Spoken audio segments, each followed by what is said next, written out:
우리가 꿈꾸는 교회 두 번째 말씀을 전하도록 하겠습니다. 여러분, 요즘 뉴스에 자주 등장하는 흔한 범죄 중에 데이트 폭력이나 스토킹 같은 그런 것들이 있죠. 이런 범죄에 시달리는 이들은 너무 집요하게 그렇게 매달리니까 끊어내기가 너무 어려워서 장기간 고통을 당하고 또 매우 공포스러운 그런 폭력에 시달리기도 하죠. 심지어는 이별을 통보했다는 이유로 살인을 저지르는 그런 범죄도 끊이지를 않고 있어요. 갈수록 세상이 너무 무서워지는 것 같습니다. 이런 범죄의 빈도가 갈수록 증가하는 것 같아요.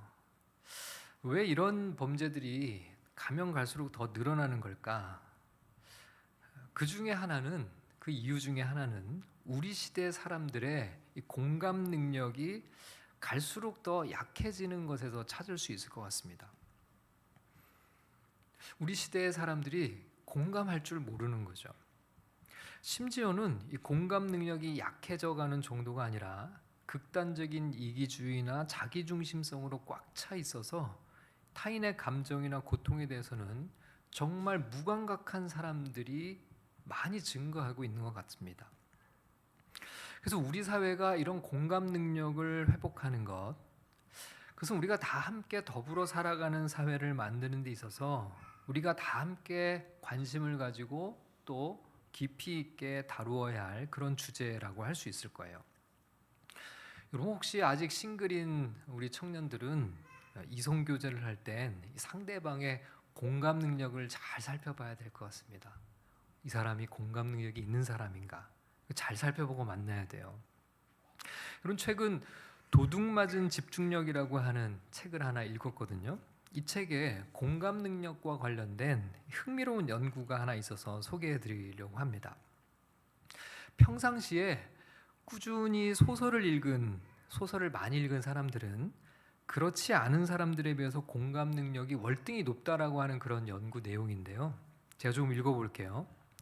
실험 참가자들은 연구실로 이동해 여러 이름으로 된 목록을 보았다.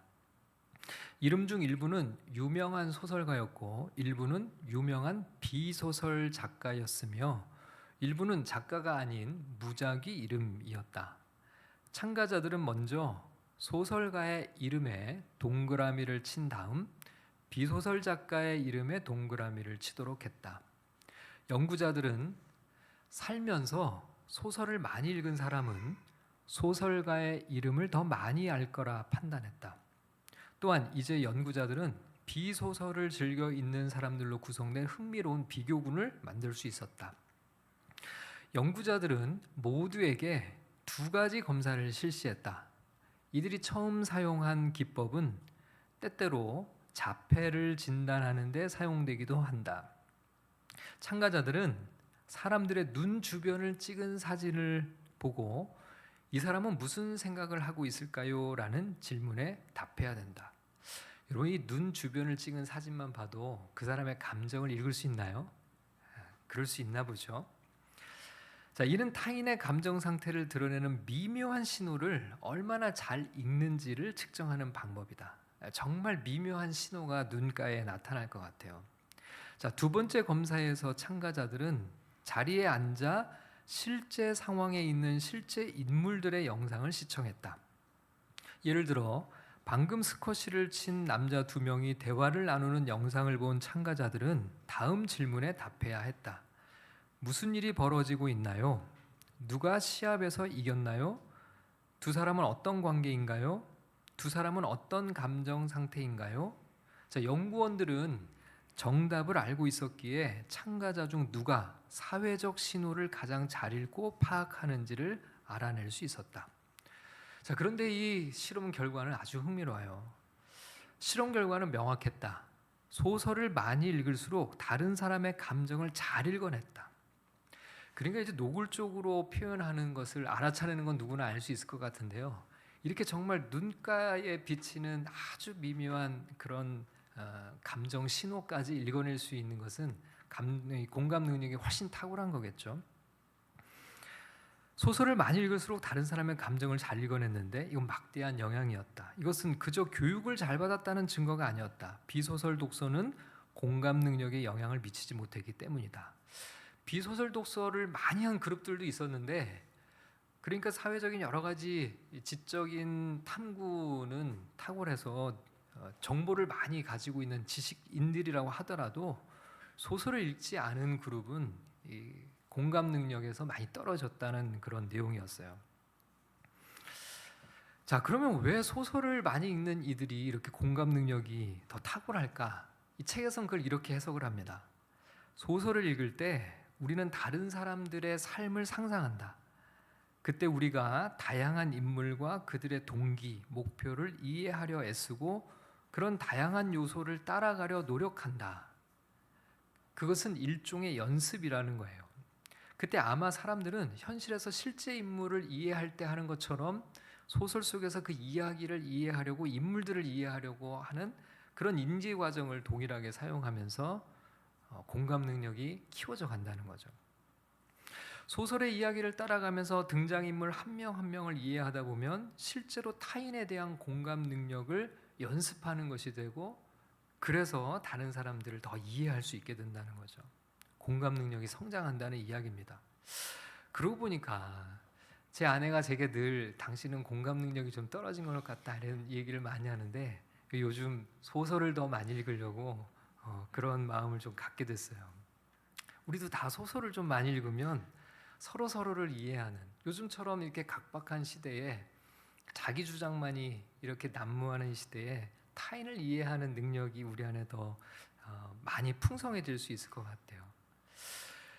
자, 사람들을 이해하고 공감하는데 이렇게 소설이 큰 도움이 된다고 했어요. 자, 그러면 여러분, 하나님을 우리가 이해하고 하나님의 마음을 공감하는 데는 우리에게 무엇이 필요할까요? 무엇을 읽으면? 당연히 성경이겠죠. 성경을 읽을수록 우리는 하나님이 어떤 분이신지, 하나님이 어떤 마음으로 우리를 대하시는지, 하나님은 어떤 뜻을 우리에게 가지고 계시는지를 이해하게 돼요. 그래서 분명한 것은요, 평상시 꾸준히 성경을 읽는 사람은 하나님에 대한 공감 능력이 평소에 성경을 전혀 읽지 않는 사람과 크게 차이가 날 것이라고 추측해 볼 수 있어요. 자, 여러분은 어떠세요?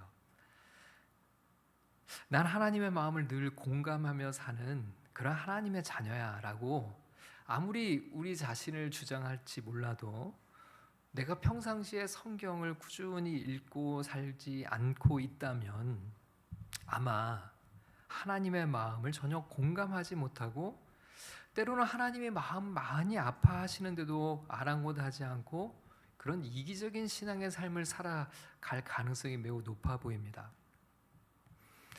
여러분, 갈수록 우리가 성경을 읽기 어려운 시대를 살고 있어요. 사실 성경뿐만 아니라 활자를 읽는 것 자체가 힘든 시대죠. 어찌 보면 우리는 우리 시대 자체가 난독증에 빠진 시대라고 해도 과언이 아닐 것 같습니다. 진득하게 앉아서 책을 읽는 것 자체가 쉽지 않아요. 우리 손에 있는 스마트폰은 쉬지 않고 우리에게 아주 재미있는 흥미거리들을 넘치도록 제공을 합니다. 자, 그런데 심각한 문제는 성경을 읽지 않으면 우리도 점점 더 하나님에 대한 공감 능력이 떨어져 갈 가능성이 높아진다는 거죠. 하나님의 마음에 공감하지 못하는 신앙생활을 할 수 있다는 거예요. 여러분, 성경을 보면은 다윗이라는 인물을 가리켜서 뭐라고 칭찬을 합니까? 하나님의 마음에 가장 합한 사람, 맞는 사람, 하나님의 마음에 가장 맞는 사람. 여러분, 이것을 공감이라고 표현을 할 수 있을 것 같아요. 다윗은 하나님의 마음을 정말 공감할 줄 아는 사람이었다는 거예요. 그렇게 하나님의 마음을 공감할 줄 알았던 다윗을 하나님은 너무 기뻐하셨어요. 그를 칭찬하셨고, 이 세상에 다윗보다 더 나은 인물이 없었노라고 우리에게 말씀하시죠. 자, 그러면 다윗은 어떻게 그렇게 하나님의 마음을 공감할 수 있었을까? 여러분, 우리는 쉽게 그 이유를 찾을 수 있습니다. 여러분, 시편에 상당히 많은 것이 다 다윗의 시라고 할 수가 있죠. 여러분, 다윗은요 늘 주님의 말씀을 주야로 묵상하고 그 말씀을 마음에 새겼던 사람이었어요. 그가 하나님의 마음에 맞는 삶, 하나님의 마음에 합한 삶을 살 수 있었던 이유는 그가 하나님의 말씀을 늘 가까이 했기 때문인 거죠. 여러분, 우리도 매일 성경을 읽고 큐티를 하고 말씀을 암송하고 묵상하면 할수록 우리에게 능력이 자라가요. 하나님의 마음을 공감할 수 있는 능력이 성장해 가는 것이고, 그것이야말로 주님을 기쁘시게 하는 믿음의 삶을 우리가 살아갈 수 있는 너무나 중요한 영적 원리가 되는 거죠. 우리 모두 그렇게 하나님의 마음을 공감하며 살아가는 신실한 믿음의 삶이 다 될 수 있기를 축복합니다. 여러분, 오늘 우리는 지난주에 이어서 안디옥 교회를 살펴보려고 하는데요. 여러분, 지난주에 안디옥 교회는 성령의 공동체라는 점을 우리가 살펴봤습니다. 자, 교회의 본질을 우리에게 일깨워주는 안디옥 교회의 두 번째 특징, 오늘 살펴볼 두 번째 특징은 이 안디옥 교회가 말씀의 공동체였다라고 하는 사실입니다. 여러분, 교회는 어떤 곳일까? 여러분, 이 교회의 기초는 하나님의 말씀이죠. 하나님의 말씀이야말로 교회의 본질 중에 본질이라고 할 수 있어요. 여러분, 안디옥에 교회가 세워졌다는 소문이 예루살렘 교회에까지 들렸습니다. 자, 그러자 예루살렘 교회가 바나바라고 하는 한 인물을 이 안디옥 교회로 파송을 해요. 안디옥 교회에 바나바를 파송한 이유가 뭘까요? 자, 22절부터 24절까지의 말씀을 우리 함께 읽어보도록 하겠습니다. 시작. 예루살렘 교회가 이 사람들의 소문을 듣고 바나바를 안디옥까지 보내니 그가 이르러 하나님의 은혜를 보고 기뻐하여 모든 사람에게 굳건한 마음으로 주와 함께 머물러 있으라 권하니, 바나바는 착한 사람이요 성령과 믿음이 충만한 사람이라. 이에 큰 무리가 죽게 더하여 지더라. 자, 여기 보면 안디옥 교회에 온 이 바나바가 모든 사람에게 굳건한 마음으로 주와 함께 머물러 있으라고 권면해요. 자, 이 권면하는 것, 이게 어찌 보면 지금 바나바가 안디옥 교회에 오게 된 제일 첫 번째 역할이라고 할 수 있습니다. 교인들을 말씀의 기초 위에 세우는 일을 하고 있었어요. 교인들을 굳건한 마음으로 주와 함께 머물러 있도록 권면하는 일, 말씀으로 권면하는 것, 그게 바로 바나바의 역할이었던 거죠. 여러분, 안디옥 교회는 이제 막 예수님을 믿은 새 가족들로 구성이 된 교회였어요. 예수 그리스도를 믿고 신자가 됐지만 아직 안디옥 교회는 말씀의 기초가 매우 약한 그런 공동체였습니다. 말씀을 제대로 배워본 적이 없는 이들이 이곳에 모여 있었어요. 그렇기 때문에 지금 안디옥 교회에 제일 필요한 것은 말씀을 바로 가르쳐주는 그런 이가 필요했던 겁니다. 그래서 예루살렘 교회가 바나바를 파송한 겁니다. 그리고 바나바는 안디옥 교회 성도들을 말씀으로 양육하기 시작했어요. 처음에는 이 말씀으로 가르치는 사역을 바나바 혼자 다 할 수 있을 정도의 규모였을 겁니다. 그런데 교회가 점점 성장해요. 그러니 바나바가 홀로 사람들을 다 가르칠 수 없어서 지금 고향에 가 있는 바울에게 도움을 요청합니다. 그리고 바울을 데리고 와요. 25절과 26절의 말씀을 읽어보겠습니다. 시작.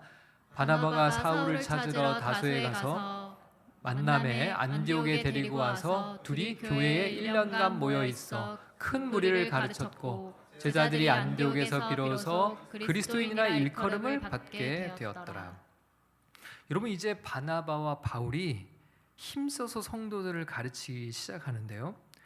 안디옥 교회는 말씀을 가르치고 말씀을 배우는 일에 이렇게 힘쓰며 성장해 가요. 여러분, 이게 바로 교회의 가장 중요한 사명입니다.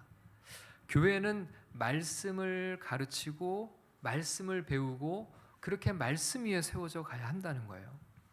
성도들은 말씀을 먹고 믿음이 자라가는 거죠. 여러분, 교회가 교회일 수 있는 이유는 많은 사람들이 모여 있기 때문도 아니고, 그리고 번듯한 건물이 있기 때문도 아닐 거예요.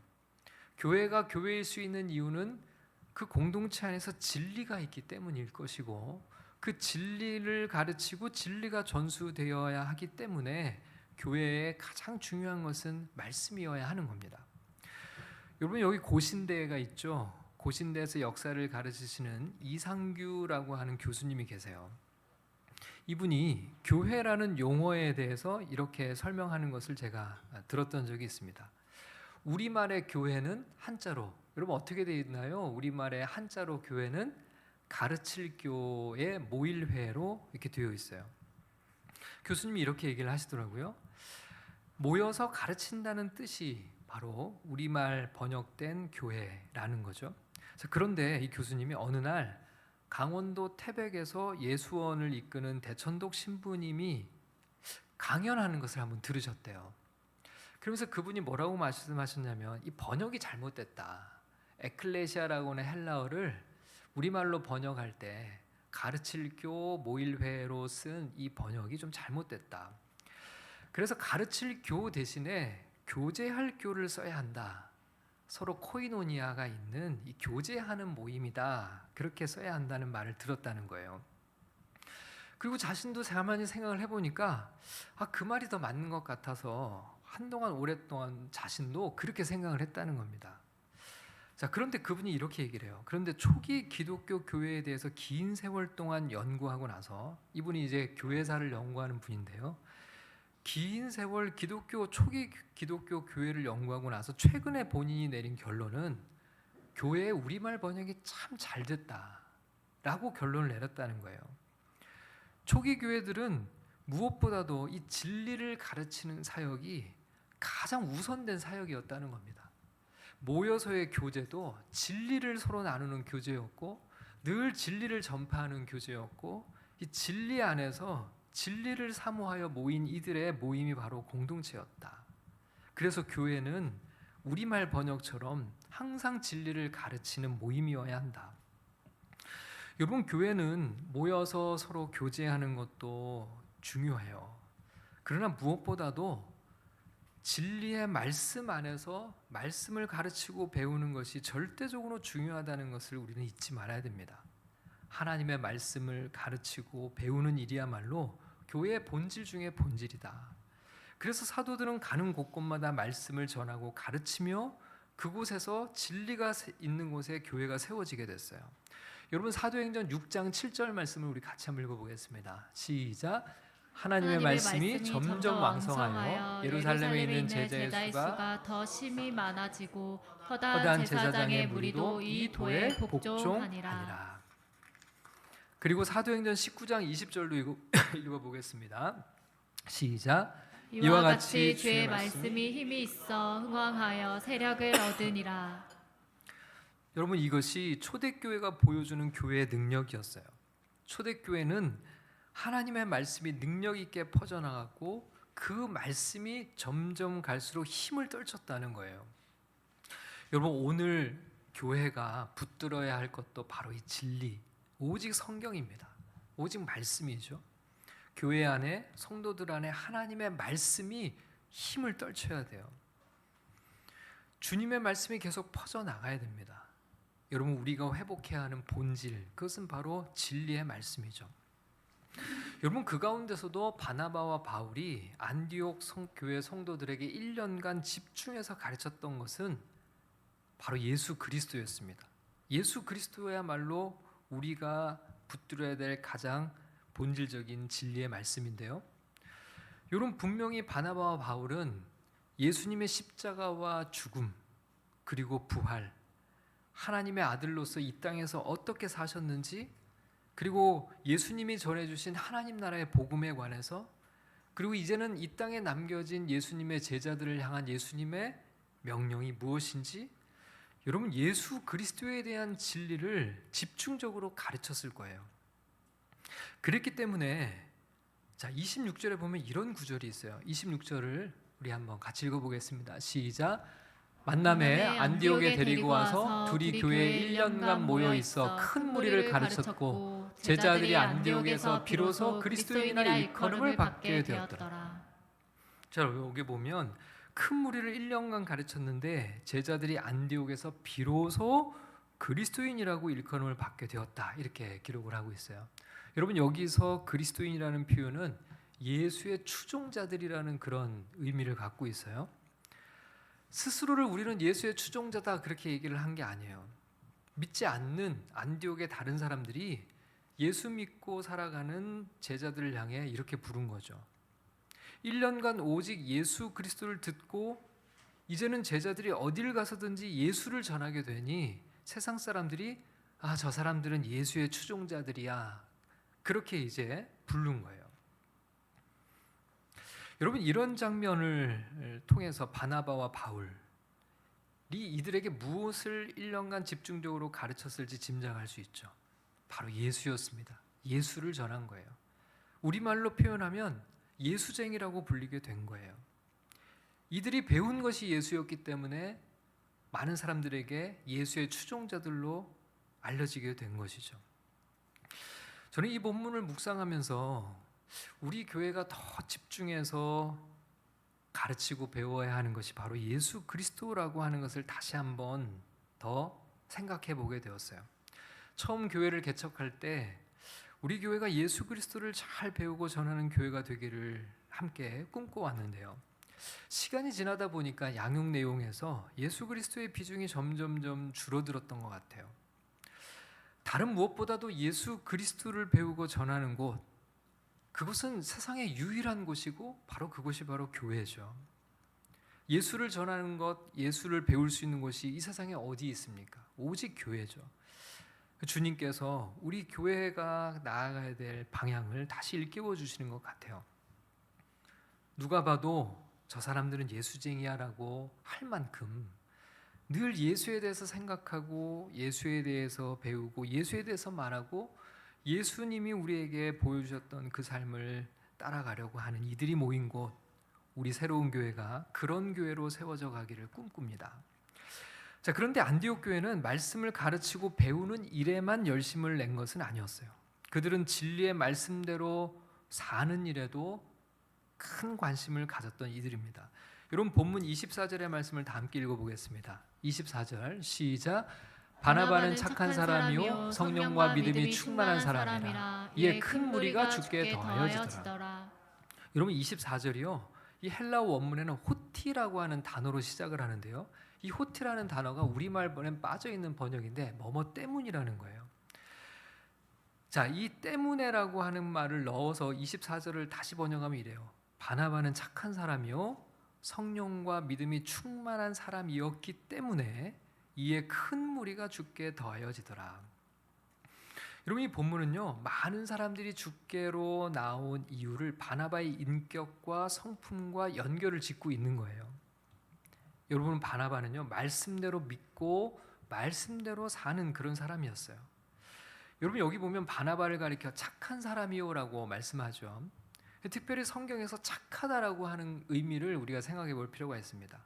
성경에서 말하는 착하다는 것은 단지 타고날 때부터 성품이 참 바르고 선하다 그런 의미가 아니에요. 여러분, 누가복음 8장 15절의 말씀에 이 착하다라는 표현이 나오는데요, 같이 한번 읽어보겠습니다. 시작. 좋은 땅에 있다는 것은 착하고 좋은 마음으로 말씀을 듣고 지키어 인내로 결실하는 자니라. 여러분, 여기 보시면요, 예수님이 착하고 좋은 마음을 가진 사람을 어떤 사람이라고 설명을 하시냐면 말씀을 듣고 지키어 인내로 결실하는 사람, 그런 사람이 착한 마음 갖고 있는 이들이다 그렇게 얘기를 하고 있어요. 말씀을 듣고 지키는 사람, 그들이 예수님이 정의하시는 착한 사람인 거예요. 여러분, 바나바는 자신의 믿음을 말씀 위에 세웠을 뿐만 아니라 자신의 삶을 그 말씀대로 사는 것으로 채워갑니다. 사도행전 4장 36절과 37절의 말씀을 보면 사도행전의 이 바나바에 대한 소개가 이렇게 되어 있거든요. 우리 한번 같이 사도행전 4장 36절 7절 읽어보겠습니다. 시작. 그가 밭이 있음에 팔아 그 값을 가지고 사도들의 발 앞에 두니라. 30 예. 네, 36절 먼저 읽고 10절 37절도 다시 읽어보겠습니다. 시작. 구브로에서 난 레위족 사람이 있으니 이름은 요셉이라. 사도들이 일컬어 바나바라. 번역하면 위로의 아들이라 하니 그가 밭이 있음에 팔아 그 값을 가지고 사도들의 발 앞에 두니라. 여러분, 이 바나바가요 자신의 소유를 팔아서 어려운 이웃들을 돕는 일에 써달라고 이 교회에 이제 헌금을 하거든요. 자, 그러면 바나바를 지금 오늘 우리가 읽은 본문에 착한 사람이라고 표현을 했잖아요. 그러면 이 사람은 참 소유에 대한 욕심도 별로 없고 이렇게 남을 돕는 일에 정말 타고난 이 천성이 정말 선한 사람이구나, 그렇게 해석하는 것은 예수님이 말씀하신 착한 사람이라는 것과 잘 맞지 않아요. 여러분, 바나바는요, 이 표의 구절을 통해서 발견하는 바나바는 정말 말씀대로 살려고 했었던 사람이라는 것을 우리가 생각을 해야 됩니다. 바나바라고 소유에 대한 욕심이 없었겠어요? 더 많이 가지고 싶지 않았겠어요? 자, 그런데 바나바는 예수님의 말씀을 기억했어요. 마태복음 6장 19절 21절에서 예수님이 이런 말씀을 하시죠. 우리 한번 같이 읽어보겠습니다. 시작.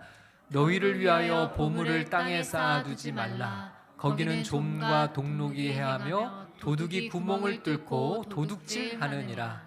오직 너희를 위하여 보물을 하늘에 쌓아두라. 거기는 좀이나 독록이 해하지 못하며 도둑이 구멍을 뚫지도 못하고 도둑질도 못하느니라. 내 보물 있는 그곳에는 내 마음도 있느니라.